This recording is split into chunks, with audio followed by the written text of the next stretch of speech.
all I got to say is it's a new week and a new month. And you know what? Last week was a little bit better. So this week we got to get it even more better.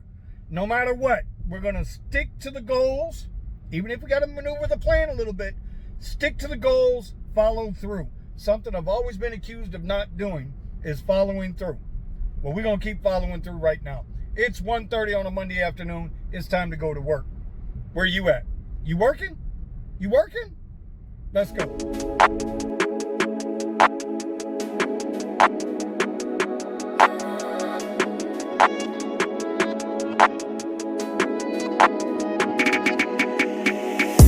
All right, Steven, this is your fault, bro. This is absolutely your fault, Steven. Yeah, I'm talking to you from LA, from California, Obsidian Vinny. And I'm going to see you about this tonight because you're sending your peoples down here to jump on me. You know this guy? I know you don't know him. This is Maze. Maze is working down here, but he's from Toronto, Canada. And we was just talking about how different it is up there, how they don't have upfront pricing yet. They're still not seeing where they're going and all the little different tricks that they're doing up there to try to make their money. How you been finding it down here? I'm pretty slow this year, real slow, especially with the spring breakers. Yeah, that spring break was tough. That spring break was tough for a lot of things. Well, listen, I appreciate you. You know, he looked in the mirror. He was like, "I know you." I'm like, "Huh?" And there it is. So, nice to meet you. Nice to meet you, man. And we're gonna see him around town. And by the way, I gotta show you his car though. Like, that's hot. That is hot. That is that Miami Vice City teal on there. And then on the inside, you say you got it all hooked up with the lights and all of that stuff Amazon in there, right? lights, Neo lights, everything. All right, you got a YouTube channel yet? No. Well, we're gonna be looking for one, and then hit me with the link, and I'm gonna help boost you up. All right, man. All right, brother. Thank you. All right, appreciate it. So my buddy Pascal has been talking about how Uber's map is changing with the surge, and as you can see here, he's right.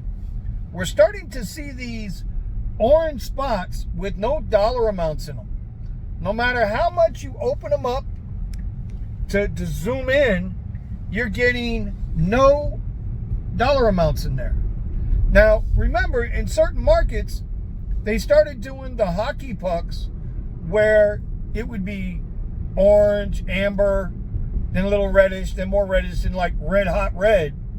And that would be like where the demand is most, but it would never give you a surge amount. With upfront pricing, they pay us what they want anyway. But this is new in our market. Now, I'm used to seeing like the fringes with no dollar amount, and then, in the middle of it, there'll be a dollar. But no, as you see here, no dollar amounts. Wonder what Uber's up to. So sometimes you just never know what you're going to see at the chargers. Like I showed you guys Maze with the teal wrap, but this is just amazing the way this car looks.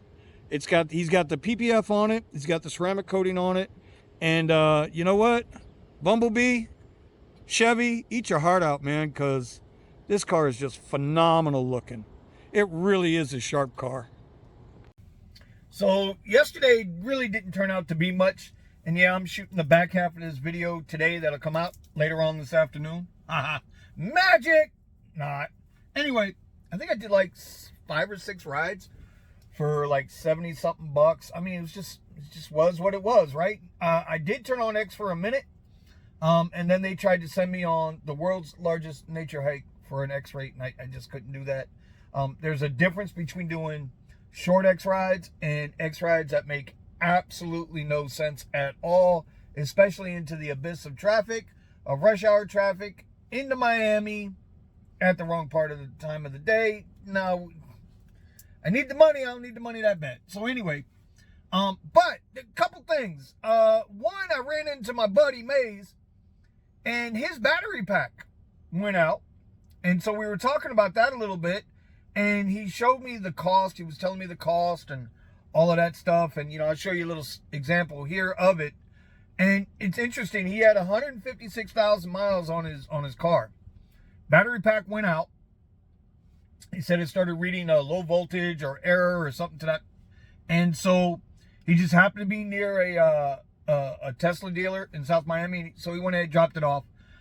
It is a I think he said it's a rebuilt battery pack. With labor, it's costing him like 10 G's, right?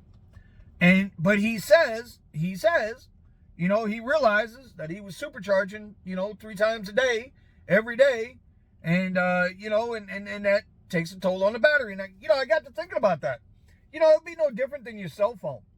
If you had your cell phone and you were running it down to 10%, 5% every single day, and you were fast charging it every single day, 3-4 times a day, you know, that battery's going to go too. It's only so many cycles these batteries can take. So that's a real thing to consider when you're driving a Tesla for rideshare. Now, I know guys, I've seen them, they got 300,000 miles on their cars. So these batteries are a little different. And the other thing about the batteries, I saw a YouTube video once where it's not necessarily all the batteries. Remember, these are just little cells, right? These are just a bunch of little cells stacked up together. And Tesla, instead of just replacing, you know, the 1, 2, 4, 5, 10 bad cells through the whole battery pack, they just replaced the whole pack. So there are some things with Tesla that they need to work out. Body part, panel parts, stuff like that. You know, they're still a new company, even though they've been around for what, 10, 12 years now. They're still a brand new auto manufacturer.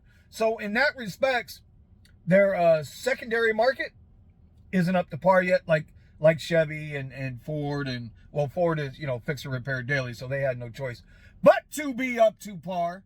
Anyway, the point is, you know, 10 grand to replace a battery pack after 156,000 miles. It doesn't sound right, but I was thinking about my CTS.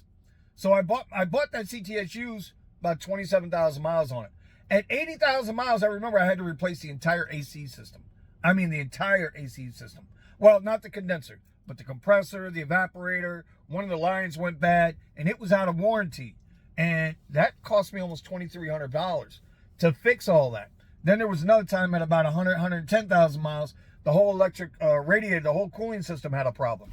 So it's all relative in the grand scheme of things. Now, the Tesla hater is going to say, oh, it's $10,000, blah, blah, blah, blah. Hey, get some 4-year, 50,000 mile warranty out of it.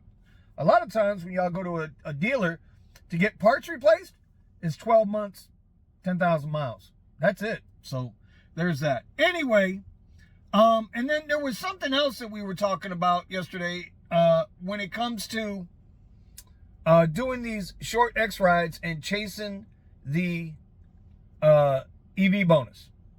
But we're going to talk about that later today for tomorrow's vlog. Yeah, I just did that. Anyway, all right, short vlog. Hope you enjoyed the 2 cars, May's cars, Mark Seidel's car, and we will see you mañana, man. You know what I mean, baby? Vice City.